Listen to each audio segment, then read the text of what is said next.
it's me Courtney and welcome to my channel. In today's video we are going to be doing 3 looks using the new Pat McGrath Mothership 6 Midnight Sun palette. These are all the beautiful colors that it comes with. Like, I know there was a lot of like up and down and back and forth about this palette, but honestly I think it's a very beautiful palette. I can definitely understand why people kind of look at this palette and look at her other shades that she came out with and think there's so many similarities, which I mean a lot of palettes do that in general. What I typically look for in a palette is colors that call to me, colors that pique my curiosity, colors that spark my artistry, so to speak, and this was one of them. I do feel like, you know, Pat McGrath shadows are a great investment piece, but I also believe that because they are on the expensive side, I completely understand when some people are like, I'm not gonna get, you know, this palette just because it's Pat McGrath. I completely understand that. Even though I'm a Pat McGrath fan, like I love the looks that she does on the runway. I love her shadow palettes. I love most of her makeup. There are some hits, there are some misses, but overall, in total, I love the brand. And I am slowly becoming a collector of Pat McGrath's shadow palettes in general. But that being said, I'm not going to get all of them just because if they don't call to me, they don't call to my artistry, I skip it. I feel like it's different enough for me to justify purchasing it. I feel like the color coordination that they did in the palette, the entire setup, works for me.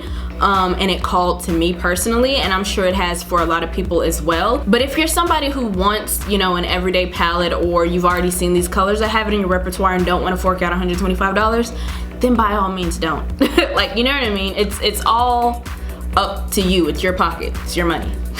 Anywho, I felt like I was rambling for like 30 minutes, but whatever. Let's go ahead and get into the look.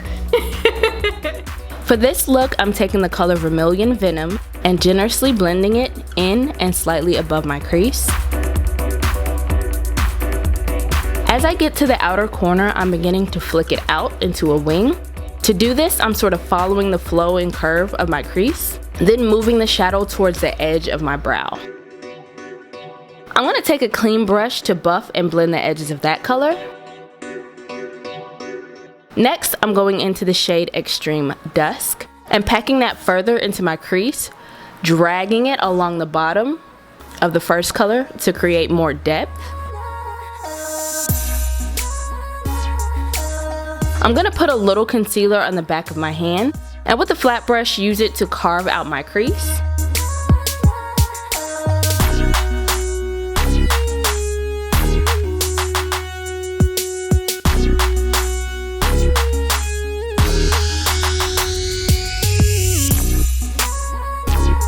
Taking a little NYX glitter glue and tapping that on top of the concealer we put down. I'm then going to take Blood Moon 005 and then I'm going to fill in my cut crease by patting that color on top of where we put our concealer and glue.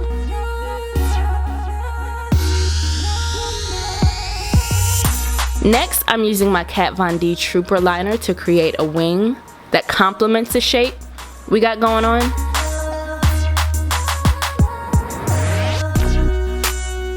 Moving on to Extreme Dusk, I'm going to blend that color on the outer lid space.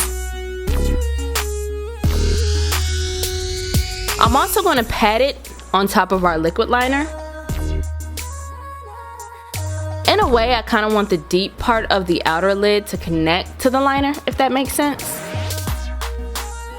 Going back into Vermilion Venom, I'm intensifying the color around my cut crease. And then I'm going to add that color to my lower lash line with the pencil brush. At this point, I'm just sort of mimicking what we did on top, on the bottom, by going back into that deep shade and adding that to my lower lash line.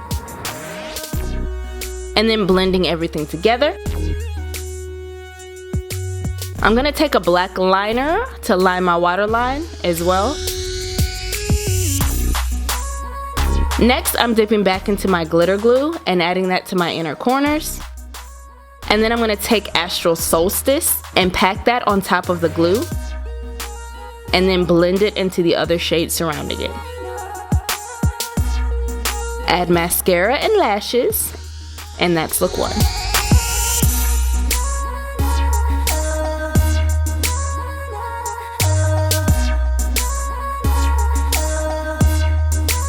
For look 2, I'm using the shade Taboo and buffing that into and above my crease, almost to the lash line.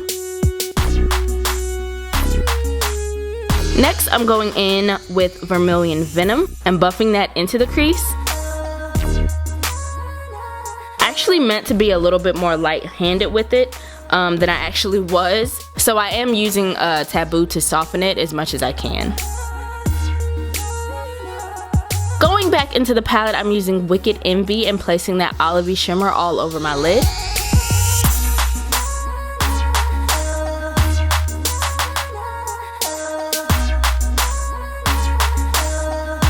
I'm also taking a fluffy thin brush to blend it into the Vermilion Venom shade for more of like a seamless transition.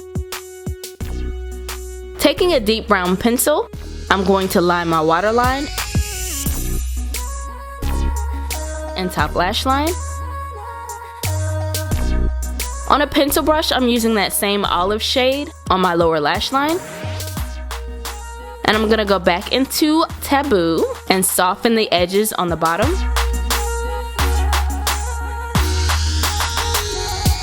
Next, I'm using Jubilee on my inner corners and blending that into the other shades per usual. I'm gonna take my highlighter from Benefit and place that on top of Jubilee.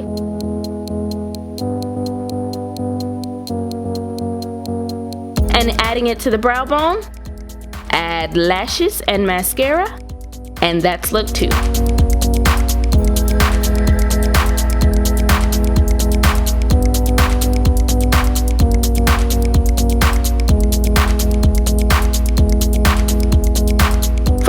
Look, I'm first going to use my cream eye color in Shady from Dose of Colors.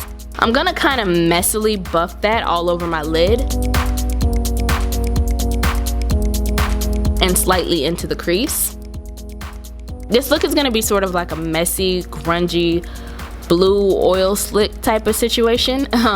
It may not be for everybody, but it is really fun to do if you want to be extra. I'm also packing that cream shadow on my lower lash line and blending that as well.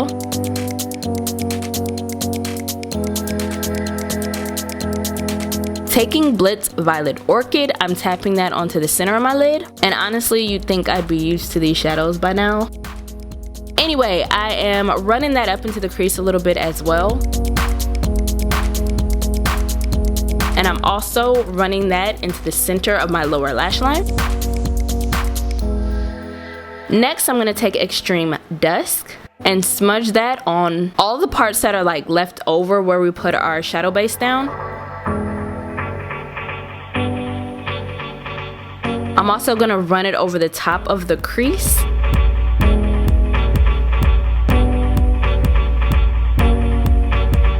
And then blend everything together.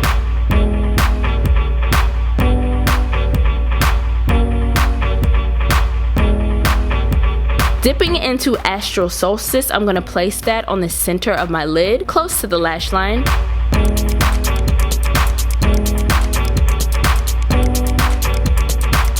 And do the same to the lower lash line.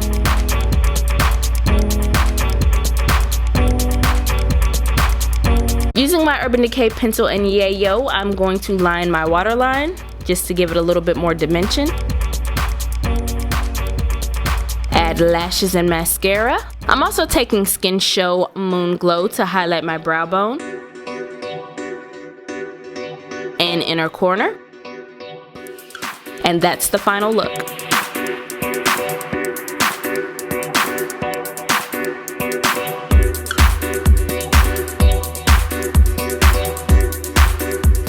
Guys, that about does it for me. Let me know in the comments below if you guys have picked up this palette, if you plan on picking this palette up. Let me know what's your favorite Pat McGrath palette in general, or if you're not a fan of Pat McGrath shadows, let me know why in the comments below. Be sure to like, comment, subscribe, share the video if the mood suits you, thumbs up the video if you enjoyed the looks, and I will see you guys in the next one. Bye.